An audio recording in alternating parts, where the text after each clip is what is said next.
Is Cinderella a social engineer? That terrifying monster trying to break into the office, or did he just forget his badge again? Find out with Work Bites, a new security awareness training series from Infosec. This series features a colorful array of fantastical characters, including vampires, pirates, aliens, and zombies as they interact in the workplace and encounter today's most common cybersecurity threats. Infosec created Work Bites to help organizations empower employees by delivering short, entertaining, and impactful training to teach them how to recognize and keep the company secure from cyber threats. Compelling stories and likable characters mean that the lessons will stick. So go to infosecinstitute.com/free to learn more about the series and explore a number of other free cybersecurity training resources we assembled for CyberWork listeners just like you. Again, go to infosecinstitute.com/free and grab all of your free cybersecurity training resources today. Today on CyberWork, I'm happy to welcome Dara Gibson of Optiv and the Phoenix, Arizona branch of Women in Cybersecurity as my guest. Dara has developed and managed cybersecurity services for 5 years. After years of being an educator, Dara felt the pull of cybersecurity in tech. Now, for those of you who are thinking of making a later in life, life-changing career shift into cybersecurity, and you're feeling a little bit overwhelmed, do not miss this episode. Dara strikes the perfect balance between pushing you out of the nest without pushing you off a cliff. And we're also going to talk a little bit about women in cybersecurity, so stick around for that and keep it right here for CyberWork.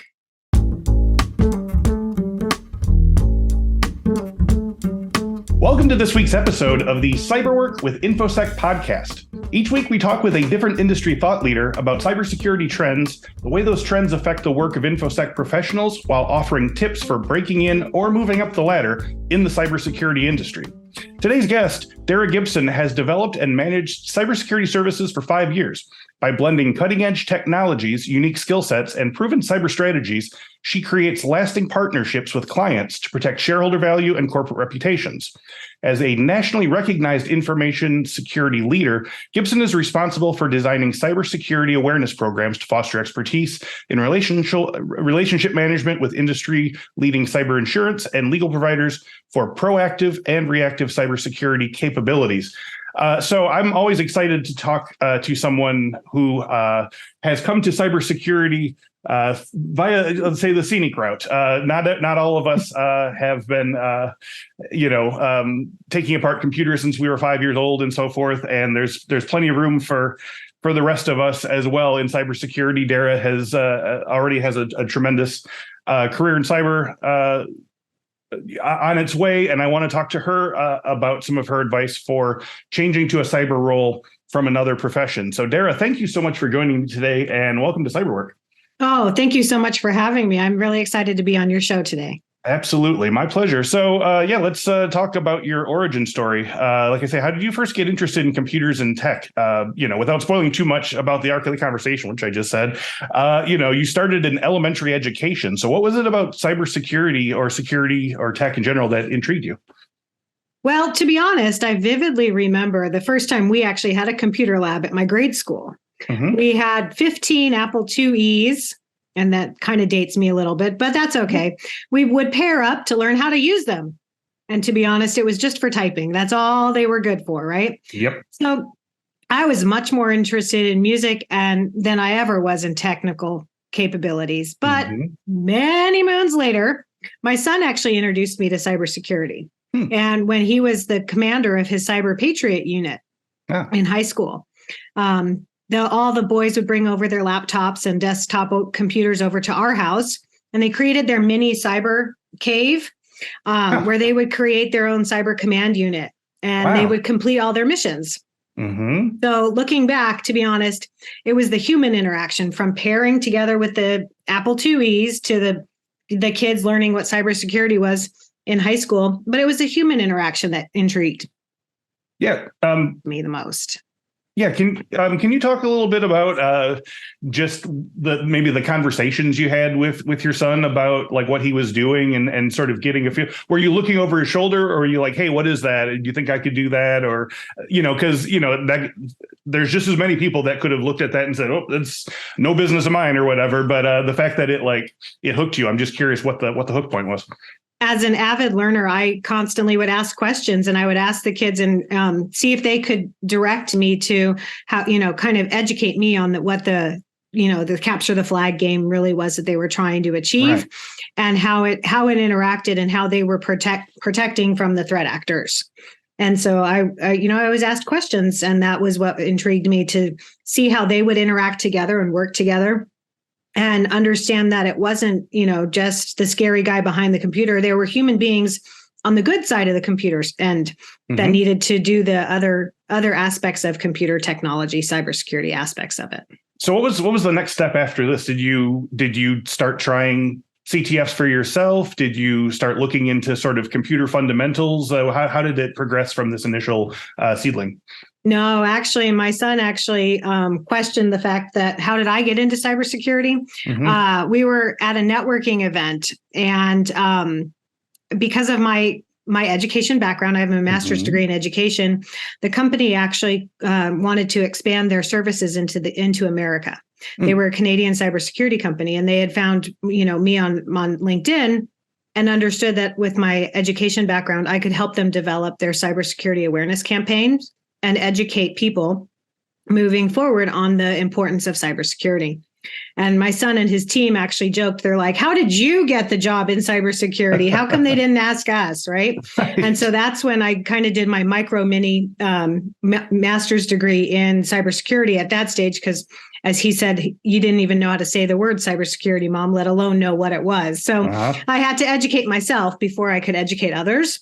Right. And I had the opportunity to really grow the company's cybersecurity awareness campaign, because developing an education campaign, depending on, just doesn't matter the topic, right, you can always learn the topic, and just understanding how to educate others in a manner that's appropriate for them. That's where it led me down the cyber path.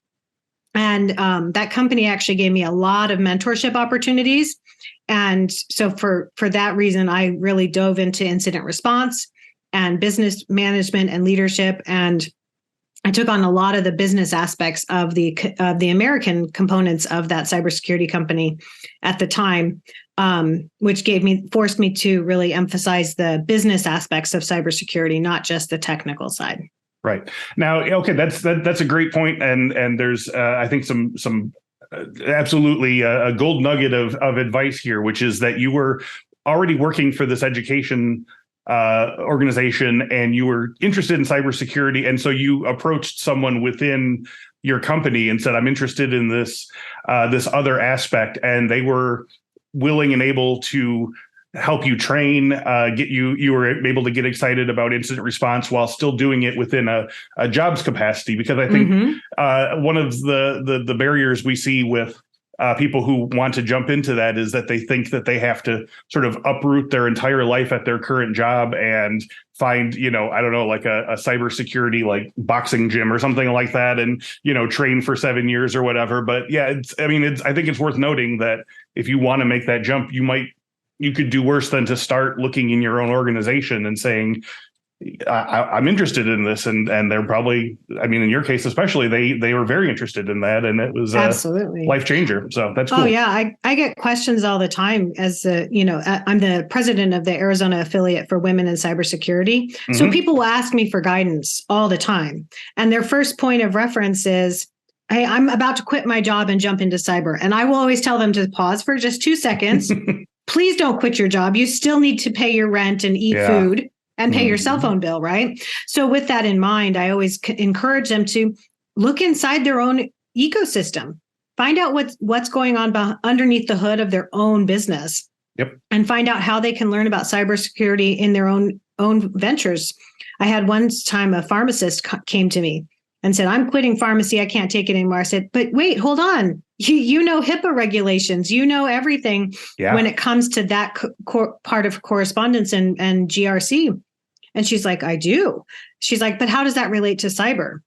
And once we walked down that path, within 2 weeks, she had actually found a HIPAA compliance officer role, because she was able to transfer in her own ecosystem, and she didn't have to count out the medicines anymore, but she was able to transcribe the HIPAA compliance regulations, and she never had to quit her job. She never had to leave her own spot in her location, she was able to transfer into cyber that way because she knew the compliance regulations. That's so cool. I love that. These are great examples, and we'll probably break into plenty more of them. But before we get more into the career change aspect of your story, because a lot of our listeners are sort of using our show to sort of mentally imagine their future careers, I want to know a bit more about your current role. So you're senior cyber insurance manager for Optiv, a cyber advisory committee that advises, deploys, and operates cybersecurity programs for your nearly 6,000 clients. So can you tell me about how your role as cyber insurance manager fits with the rest of the roles in the company?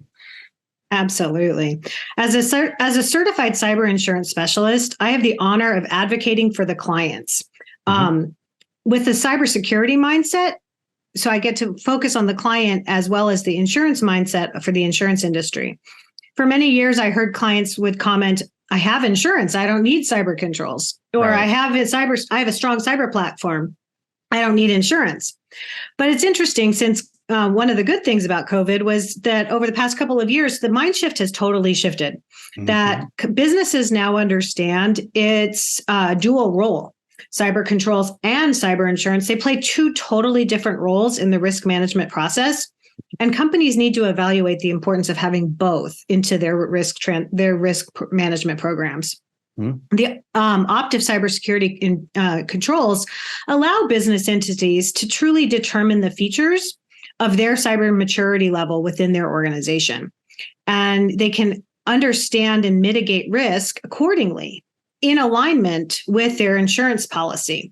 So they get to fully, truly understand that the financial risk transfer of an insurance policy really helps, influence their cyber maturity level, but it must be defined in the underwriting stage. So it's really great to have this opportunity to showcase the cybersecurity mindset along with the insurance mindset in that conversation for the client, where I get to advocate for the client. I'm not advocating for, the insurance company or cybersecurity. I get to advocate truly for the client, what's best for them. Okay. And I want to, just for my own clarification, I want to get a little more granular with this. So Optiv does not provide cyber insurance. You're acting as someone where they say, we need a cyber plan. Also, we need insurance. We're thinking of using this insurance provider. And you're the intermediary, if I'm hearing this right, that is able to read the cyber insurance plan and then see how it connects to, and they say, okay, well, if you want this plan at this price, you're going to have to implement these security features. Am I getting it? Even better. I don't ever have to discuss price or sales or have that pushy sales quota, because I'm a consultant. I truly get to advise and look at their insurance policy and read what it says. So if it says, A, B, and C, I can transcribe what A, B, and C is in insurance talk. And then I can also transcribe what the insurance level, the cybersecurity level mindset talks about on the cybersecurity side. I can bridge that communication gap for the client, because the client is really good at selling whatever widget they're selling, right? So they really, really need that comprehensive bridge to understand where the cybersecurity conversation comes in and how to understand all those acronyms that we love to use so much in cybersecurity land, and also the acronyms for the insurance land, where they have all their own acronyms that come into play, and really be able to translate that. Somebody actually mentioned that I'm a nerd translator. I translate nerd into business communication skills. A nerd to C-suite translator. Right? Yeah. Yes, exactly. You took the next question right out of my mouth there. I was going to ask if you, it sounds like communication skills is a huge part of your job, and being able to break down, but also understanding the sort of the nerdy nuts and bolts of the insurance plan, and then explaining it to them in a way that doesn't seem,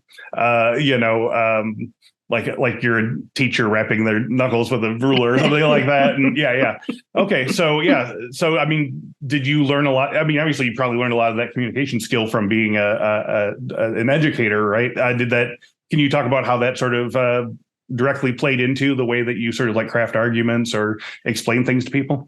Absolutely. It's truly just education at its core, providing that concept of learning and communicating the importance of what is the outcome or the objective of whatever they're trying to read or understand, and understand that that's where you want to end up is truly have that comprehension of the overall atmosphere of what we're talking about. Yeah. Well, I've heard so many great stories from our guests, as well as a number of InfoSec Inspire Scholarship winners. And this is going to be one that your story is one that I'll add to my list, from elementary educator to cyber insurance consultant. But, we've had people who said that the best person on their digital forensics team was a former child psychiatrist who was able to decode text messages, from a teen's phone. Former heavy machine specialists turned SOC managers, lawyers turned risk management and compliance professionals, and the list goes on. So, but before we get into all that, I want to start by talking about women in cybersecurity. The Phoenix chapter, as you said, of which you are president. Can you tell me about the work that Women in Cybersecurity does and the services you provide to help place women into cybersecurity roles? Absolutely. WeSys, we call it, Women in Cybersecurity, or WeSys, like We Sisters, actually originated in Tennessee as a facet to create opportunities for women to advance in cybersecurity. Today, it has matured into a global community of women, allies, and advocates who are dedicated to bring their talented women in and together to celebrate and foster a passion and drive for cybersecurity. Our local affiliate here in Arizona, we unite communities of aspiring and thriving women of cybersecurity professionals to collaborate and share our knowledge, our network, as well as mentorship. We create opportunities through professional development programs, conferences, webinars, career fairs, and sometimes it's just wine conversations and networking. So that's we provide that outreach of, again, it goes back to my human interactions to create those, touch points where people can call and say, hey, Dara, can you just take a peek at my resume and see if it's actually saying who I am? Or provide that outreach so people can just get together and say, you know what, hey, I have an opening in this particular role. Do you have anybody in Arizona that would be interested? Yeah, that's great. Now, what is your sort of outreach plan to find people? Do most of your new members sort of knock on your doors? Do you go to trade shows? Do you advertise on forums?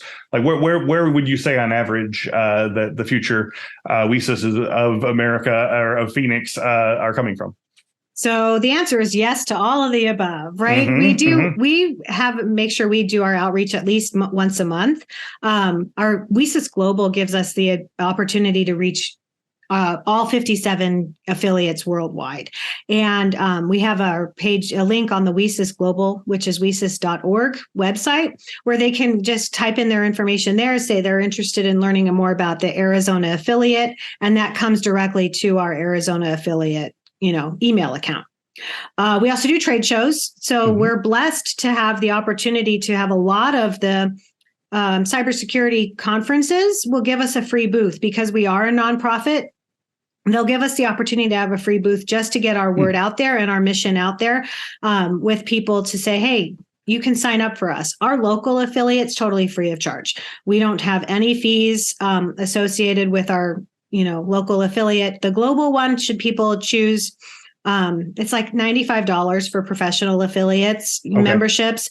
Student memberships are almost nominal because they're really trying to help the college students get into that realm of cybersecurity. And of course, they also have different organizations, larger business entities that they'll do their own WeSys within their business entity. Got it. Go ahead. I'm sorry. Oh, that's okay. No, I was just going to lead on that. Earlier this year, we actually had a trade show that we did have one of those free booths at. And one of the ladies came up to me and she said, I'm graduating in May. With my cybersecurity degree, where should I even go? She wasn't sure on even where to go at this stage. She was a transfer like myself. She had many, many years in her first career, but she did see that, the decline of her current operations and the importance of seeking that next career. Yeah. She chose to come to a couple of our meetings since then. And now I have her as my events coordinator for our women in cybersecurity here in Phoenix, Arizona. So she's actually has the opportunity to now network with professionals and say, hey, I'm the events coordinator for Phoenix affiliate. Would you like to present at our organization? So that gives her that outreach to really meet new people as well. Oh, that's great. I love that. Thank you very much. Yeah, I was just going to ask about sort of like what the average pipeline was from someone introducing themselves at at a conference, but you walked it through beautifully. So that's awesome. But I do want people to know we're not a hiring firm. I cannot guarantee they'll get any position or any such thing.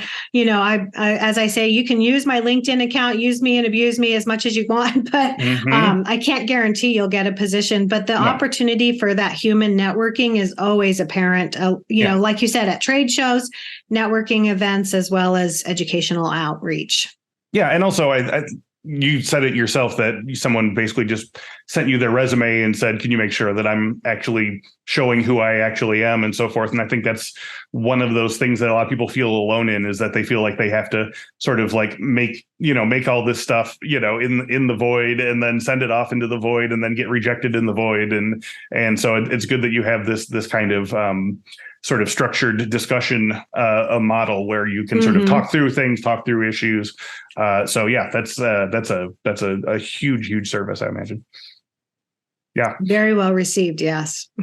So one of the most common things that I hear from, our guests on the show who are also helping to try and close the skills gap, bring in new diverse populations and new workers. They'll always say things like, if you have the passion and you can show it, then we can find a place for you, which sounds great. Of course, people in our comments who write in during our Cyberwork Live events tell a different story sometimes. They might have 2-3 certifications or a bachelor's degree and can't even get a first interview. So there's a disconnect happening a little bit. So I don't doubt that every single person on here who says they're looking for passion and invention, not cert names, is sincere, but there's still something not working. So I'll start by asking you how you recommend young professionals, or especially later career job changers, to get past the HR or hiring manager barrier to show off their talents in a position they'd likely be great for, but have a hard time demonstrating capabilities of.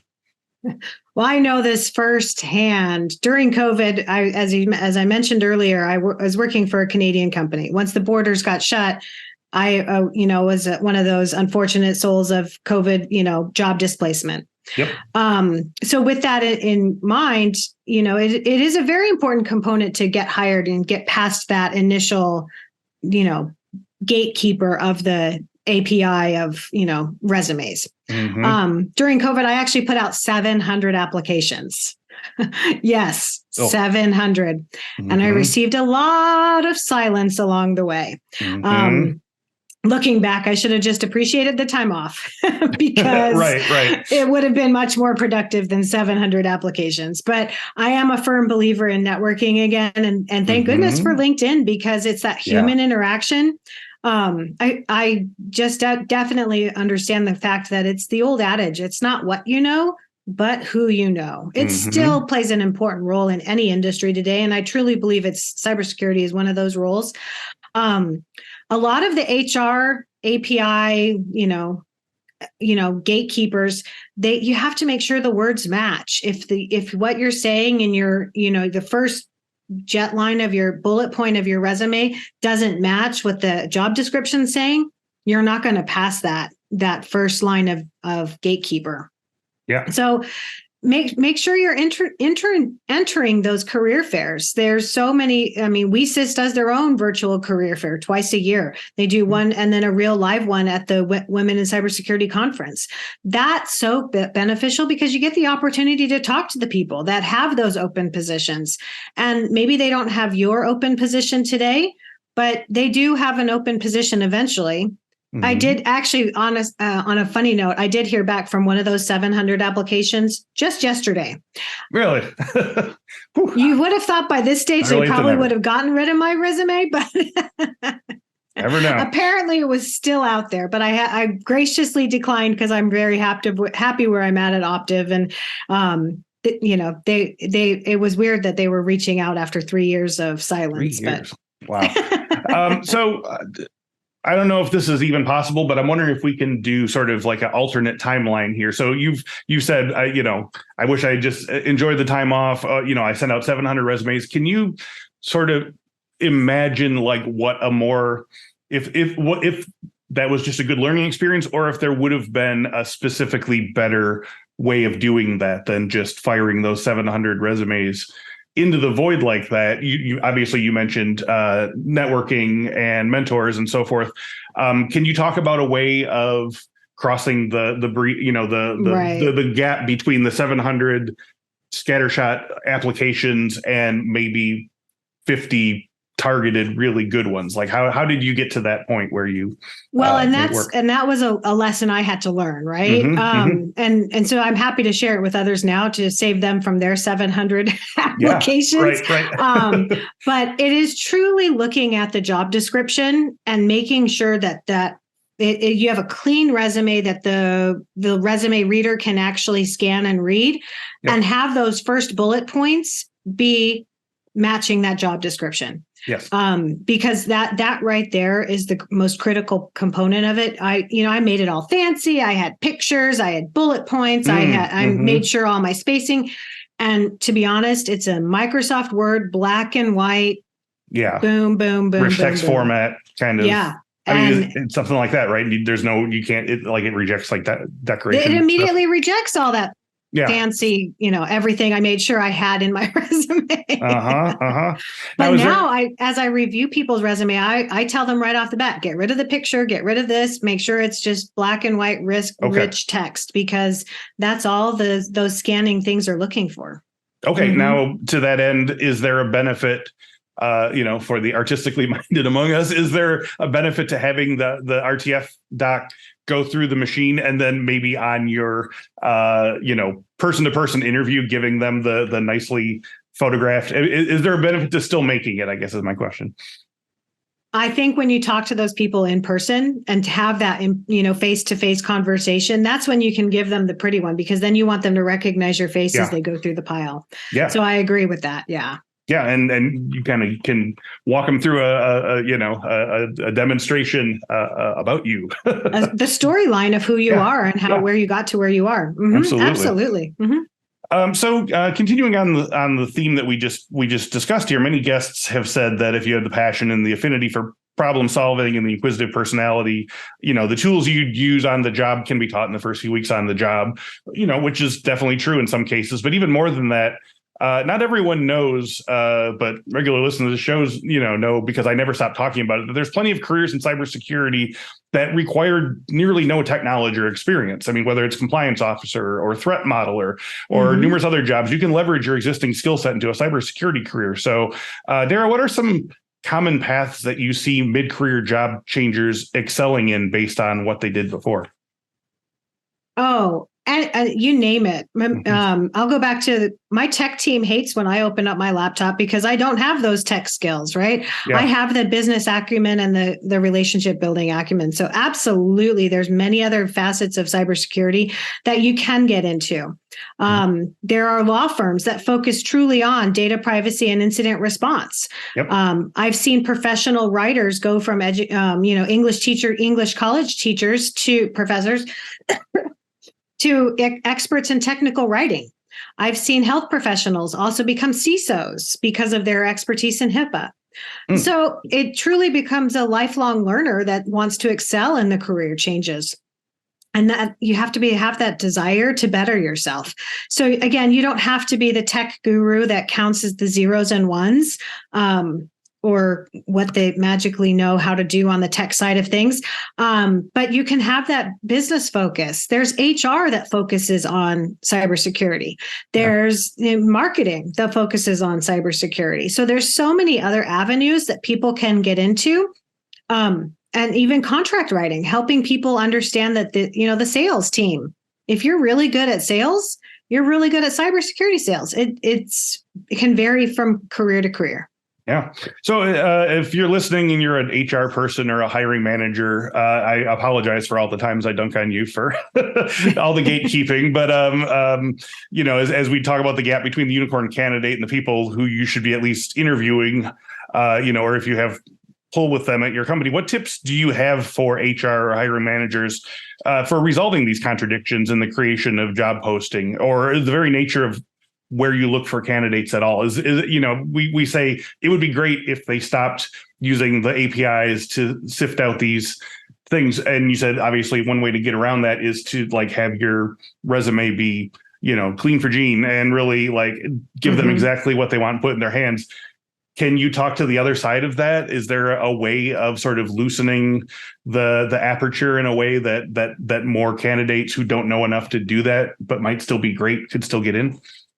Absolutely. We can talk about that because the gap does exist, but we have to understand that as an HR company, we don't want to dog on them because that those gatekeepers do exist for a reason. Yes. Every LinkedIn application probably receives 1,000 applications. Mm-hmm. And so if you're one of 1,000 applications, you want to make sure yours does stand out, but that HR person does not have time to read all 1,000 applications. Yeah, so the person who's a specialist in partying or something like that, who just sends it to every job ever.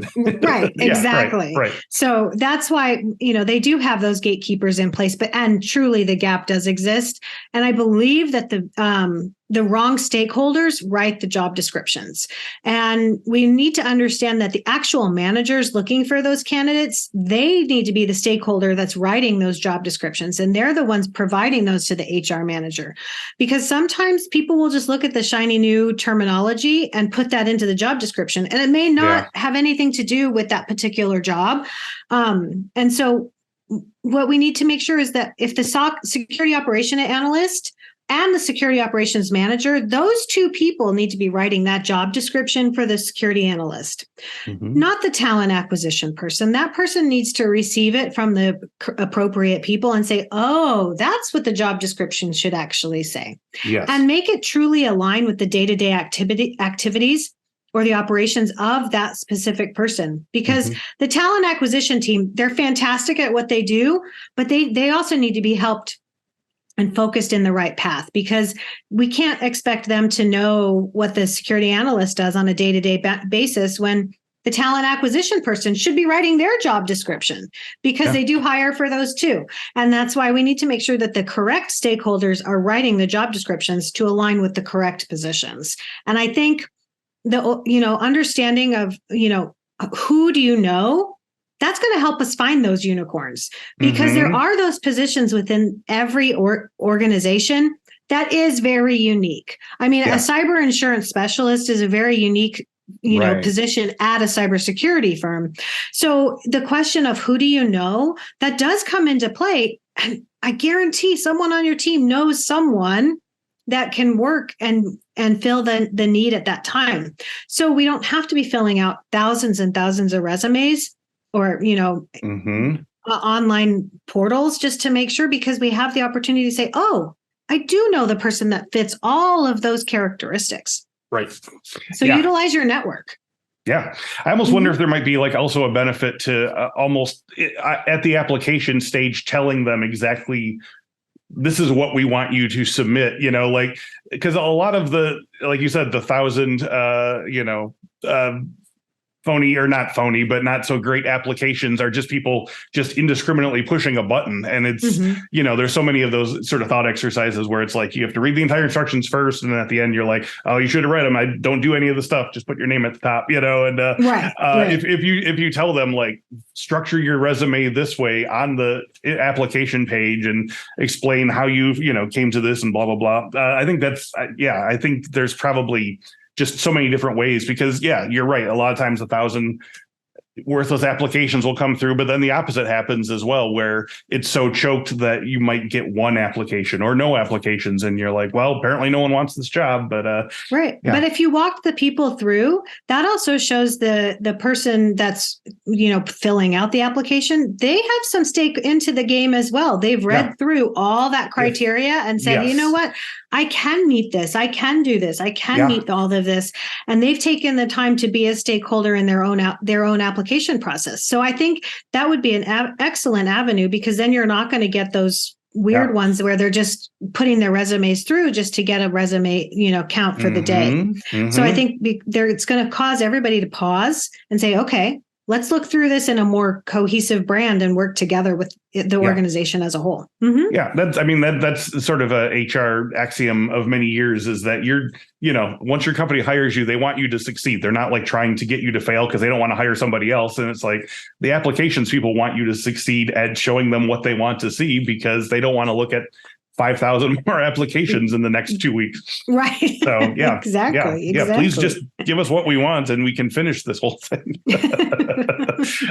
So as the president of the Arizona branch of WESIS, what specific advice do you have for companies to find, attract, encourage, and retain women and diverse candidates in cybersecurity role? And if you're a woman, BIPOC, LGBTQ+, physically disabled, neurodivergent, or have other traits that make you more invisible to far too many companies, what are some resources, strategies, or people or mentor groups who can help you to be seen and hired and promoted?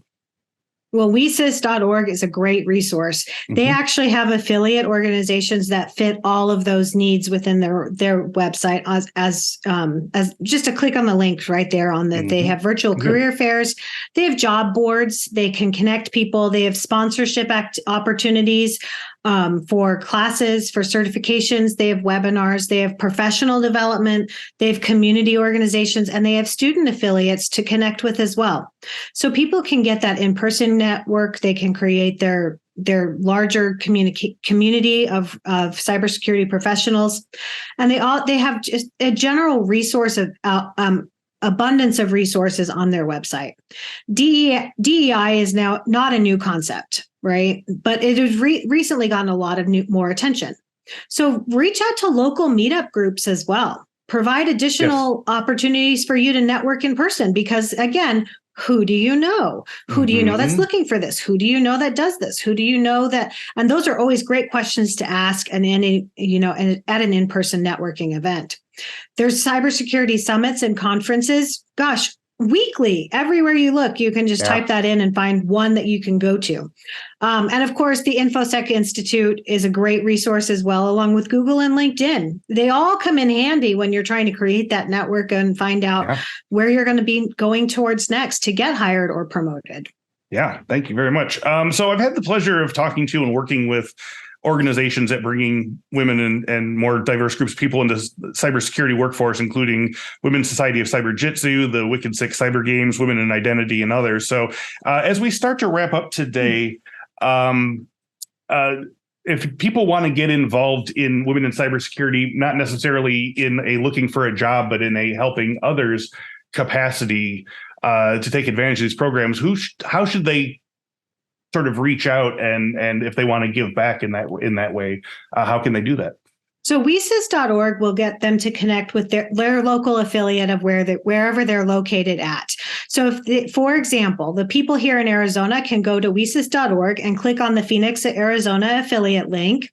And immediately the information comes back to us, and we reach out with our information of who our board of trustees, who our leadership team is, where our next events are.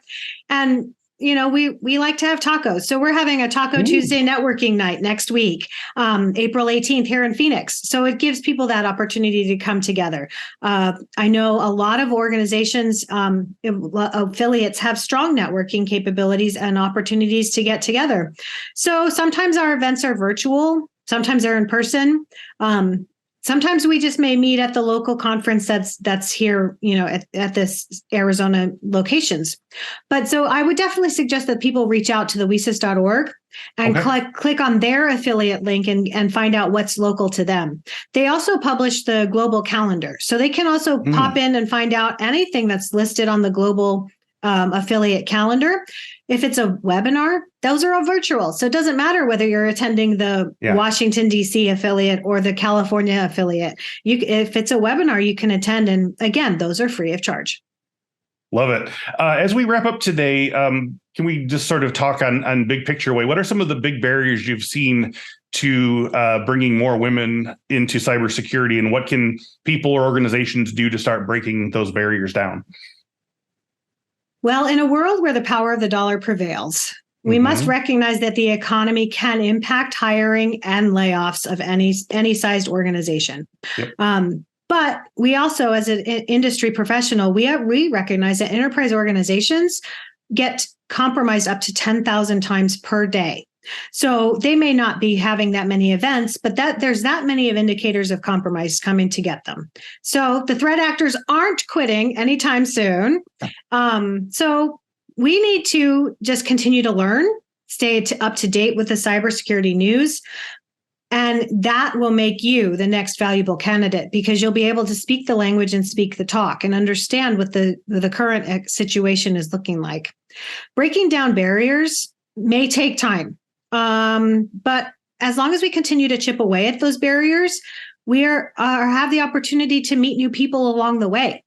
And once we break down the barriers, the people are going to be there the new people are going to be able to enter. So we create that pipeline at that workforce of college students, career changers, local universities I know ASU has their own workforce pipeline that they're creating specifically for cybersecurity. You don't have to be an ASU student to participate. So again, that creates the workforce pipeline in the state of Arizona. Nice. One cybersecurity company took a chance on me. Mm-hmm. Why can't other cybersecurity companies take a chance on others? There's a lot of great opportunities for people to take that one chance and that one leap. And I'm sure there's a lot of people listening today that have, like myself, the opportunity to mentor and bring others into that ecosystem and say, you know what, let me give back. Someone took a chance on me. Let's take a chance on you. Awesome. Great place to end here. So one last question for all the marbles. If our listeners want to know more about Dara Gibson and your various activities and insights, where should they go online? I love LinkedIn. LinkedIn is where I share most of my viewpoints. So they are welcome to connect with me on LinkedIn, as well as WESIS Phoenix Arizona affiliate. We have our own LinkedIn page and we post something almost every day. So LinkedIn, you can find me for sure. I don't post much on Facebook because that's just where I used to post as a family thing. That's more social for me, but professional, definitely seek me out on LinkedIn. That's great. Yeah, no, it's it's invaluable and not just a punchline for stand-up comedians about whatever. So thank you, Dara. Thank you so much for joining me today and getting our listeners excited to keep pushing through towards their goals. This has been super inspiring. Well, thank you for having me. I appreciate the opportunity. Thank you. And thank you all who have been listening to and watching Cyberwork podcast on a massive scale. The numbers just keep growing and we couldn't be more thrilled. Thank you for all the new subscriptions on YouTube and all the new join ups on various podcatchers. We really appreciate having you along for the ride. So before I go, I just want to invite all listeners to visit infosecinstitute.com/free to get a whole bunch of free stuff for Cyberwork listeners. So first up, our new security awareness training series, Work Bites, which is a filmed series of short films that feature a host of fantastical employees, including a zombie, a vampire, a princess, and a pirate, making security mistakes and hopefully learning from them. It's so much fun. I've seen several of them now. Also visit infosecinstitute.com/free for your free cybersecurity talent development ebook. It's got in-depth training plans for the 12 most common roles, including SOC analyst, penetration tester, cloud security engineer, information risk analyst, privacy manager, secure coder, and more. So you got lots to see if you go to infosecinstitute.com/free. So as soon as you're done here, go check it out and then go friend Dara Gibson on LinkedIn and tell her that you heard her on our show. And if past is prologue, I have a feeling a lot of our listeners will contact you because we have a lot of past guests who have said, they like talking to the guests. So thank you again. Thanks so much, Dara. And thank you so much, Optiv and WESIS at Arizona. And thank you all so much for watching and listening. And as always, we'll talk to you next week. Take care. Have a great week. Bye-bye.